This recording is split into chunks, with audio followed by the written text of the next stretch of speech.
Boa noite. Está no ar o programa Horizonte Debate. Substância natural ou sintética, consumida para mudar as funções do organismo.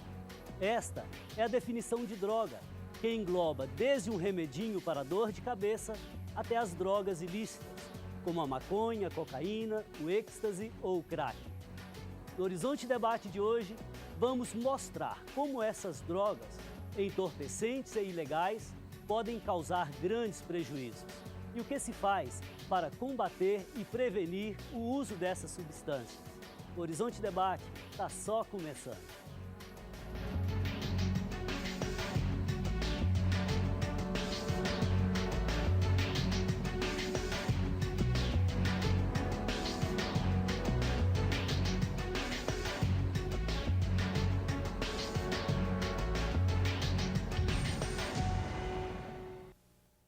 Participam conosco no programa de hoje o assessor de prevenção às drogas da Polícia Militar, Capitão Ferraz, a psicóloga e coordenadora da Ampare, Associação Mineira de Pais e Amigos para a Prevenção e Recuperação do Uso de Drogas, Cristiana Abreu, e o especialista em dependência química e agente da Pastoral da Sobriedade, Rodrigo Braga.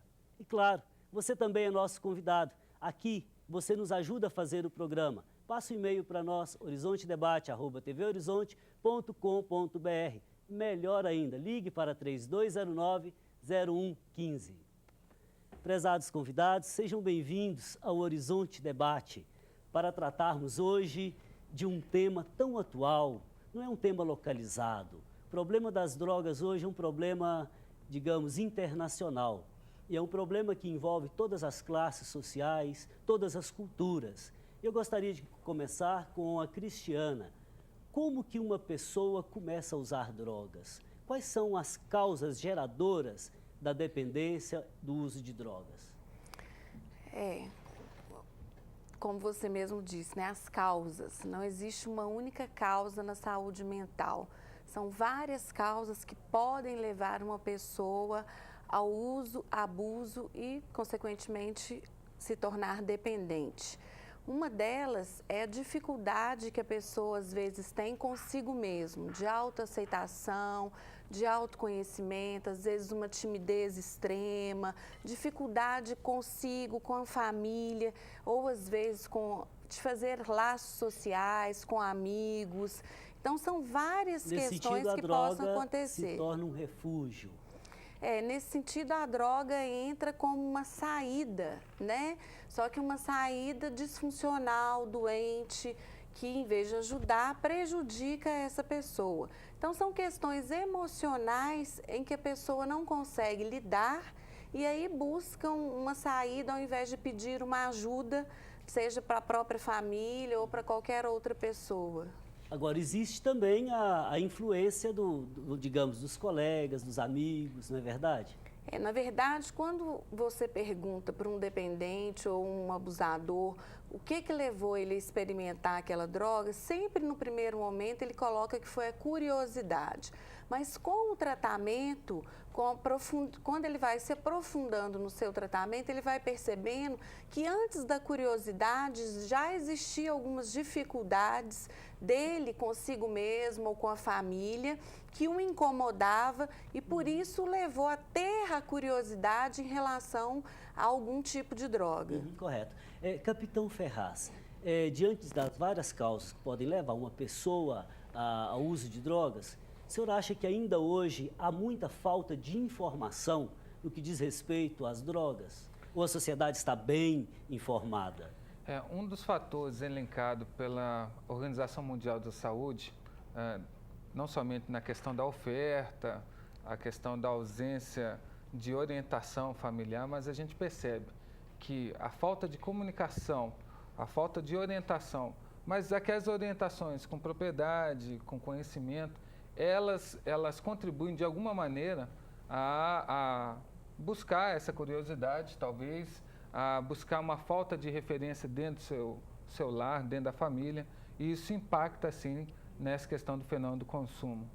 Olha, a Cristiana mencionou-lhe família, o senhor coloca aí família, daqui a pouco nós vamos tratar da função da família no que diz respeito ao uso de drogas, porque tudo eu acho que começa ali, né? A família tem um papel enorme, porque originariamente nós somos família.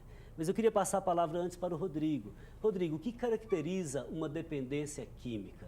A dependência química, na verdade, ela é caracterizada a partir do momento que o indivíduo não dá conta mais de conviver sem a substância, né? Da mesma forma que eu tenho necessidade de água, né? Que alguém tem necessidade de um remédio, o organismo daquele indivíduo tem a necessidade da substância química que ele usa. Agora, a gente pode dizer que a dependência química é a mesma coisa de vício? O vício, na verdade, ele é um prejuízo, né, causado ao indivíduo. Porque, na verdade, o vício a dependência química. O que acontece com a dependência química? Ela traz 5 prejuízos. O primeiro prejuízo é físico, o segundo é mental, o terceiro familiar, o quarto do núcleo de amizade e o quinto da sociedade. Então, a dependência química, na verdade, porque às vezes o vício, quando a gente fala de vício, a gente está falando de drogas lícitas, ilícitas, né? Mas de qualquer forma, drogas. Mas de toda forma, drogas. Então, o vício acaba que, quando a gente fala vício, acaba que banalizando e não trazendo para a propriedade da doença que é a dependência química. Uhum. Nesse sentido, eu queria recolocar um pouquinho da questão para a Cristiana. Porque às vezes, quando se fala em vício, parece uma consideração meio moralista. Por outro lado, a Organização Mundial da Saúde vai definir o que é uma dependência química, não é mesmo, Cristiano? Antes de falar da dependência química, eu queria só fortalecer a prevenção, porque às vezes a gente fica com a ilusão de que prevenção é feita apenas com informação.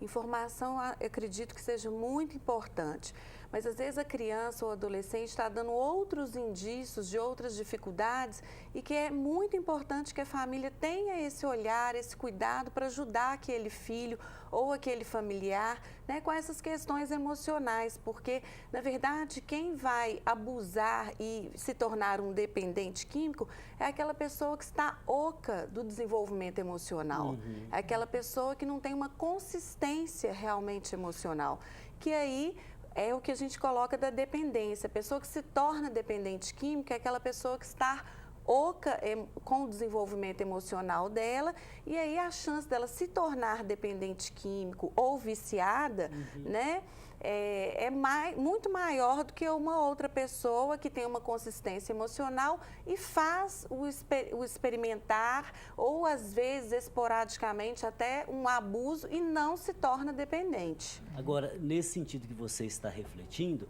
nós vivemos numa sociedade da informação. As informações chegam de um modo muito rápido. Agora, outra coisa é a questão da formação do sujeito, né? Porque às vezes essas lacunas psicológicas, afetivas, que somente a família pode suprir, né? Isso, às vezes nem a família, tem que buscar outras ajudas para ajudar o indivíduo. Capitão Ferraz, em relação ao combate às drogas, além daquilo, digamos, que a polícia faz, que o poder público faz, de combater não apenas o uso, mas também o tráfico, que outro tipo de ações outro tipo é desenvolvido por vocês? Sim, a Polícia Militar trabalha em 2 vertentes. A vertente de prevenção, com a orientação através do Programa Educacional de Resistência às Drogas, é o PROERD, já presente no Estado desde 1998. Só alguns dados acerca da nossa ação, nós estamos presentes em 4.000 escolas, né, de todo o Estado, são mais de 543 municípios. E o PROERD já passaram por essa orientação que envolve família, a escola e o Estado através da Polícia Militar, mais de 2 milhões de jovens, né, desde criança e adolescentes. É um número muito sugestivo. Eu não sabia disso tudo. Demonstra um esforço, né, padre? Demonstra um esforço de que os órgãos governamentais eles estão buscando esses referenciais de estar mais próximo quando a sociedade assim necessita. A intervenção é um lado jurídico que a gente observa, que a gente cumpre, mas trabalhar com a prevenção em qualquer aspecto, efetivamente, é trabalhar força policial, é trabalhar a polícia militar. Olha, capitão, nesse sentido que você está refletindo, há algo que é muito interessante. Há pessoas que pensam que o poder público tem que dar segurança, mas não basta construir presídio, É preciso trabalhar do lado positivo do ser humano. Aquela história lá do Evangelho de joio e trigo é a história de cada um de nós. A lei da vida é a contradição. Por isso que ações como essa do PROERD, como outras que nós vamos relatar aqui hoje, elas são fundamentais na construção de cidadania, na organização da sociedade. E melhoria de qualidade de vida das pessoas, certamente isso. Seguramente. Eu vou voltar lá com o Rodrigo, rapidinho, Rodrigo. Nós falamos de dependência com relação a drogas, mas o ser humano pode desenvolver outro tipo de dependência também, né? Sim, inclusive, como agente da Pastoral da Sobriedade, a Pastoral da Sobriedade trabalha as mais diversas dependências. Eu posso ter dependência de uma pessoa, eu posso ser dependente de uma situação, de um emprego, né? Então, de jogos. Então, existem os mais diversos tipos de vícios, de dependências. Então, na verdade, todas essas dependências devem ser tratadas. Para quê? Para que nós possamos viver em harmonia conosco mesmo. E essa harmonia, na verdade, é o equilíbrio que a gente deve buscar enquanto seres humanos, enquanto pessoas. Ok, está ficando muito interessante, mas nós vamos para um rápido intervalo. Antes de irmos para o intervalo, queria lembrar a campanha Faço Parte. Participe, faça parte você também. Ajude a Arquidiocese de Belo Horizonte a escrever mais esse capítulo da sua bonita história, ajudando a revitalizar o Santuário Nossa Senhora da Piedade e a construir a Catedral Cristo Rei. Nós vamos para um rápido intervalo e voltamos em instantes. Não deixe de participar conosco. Mande sua sugestão ou comentário para horizontedebate@tvhorizonte.com.br ou pelo telefone 3209-0115. Até daqui a pouco.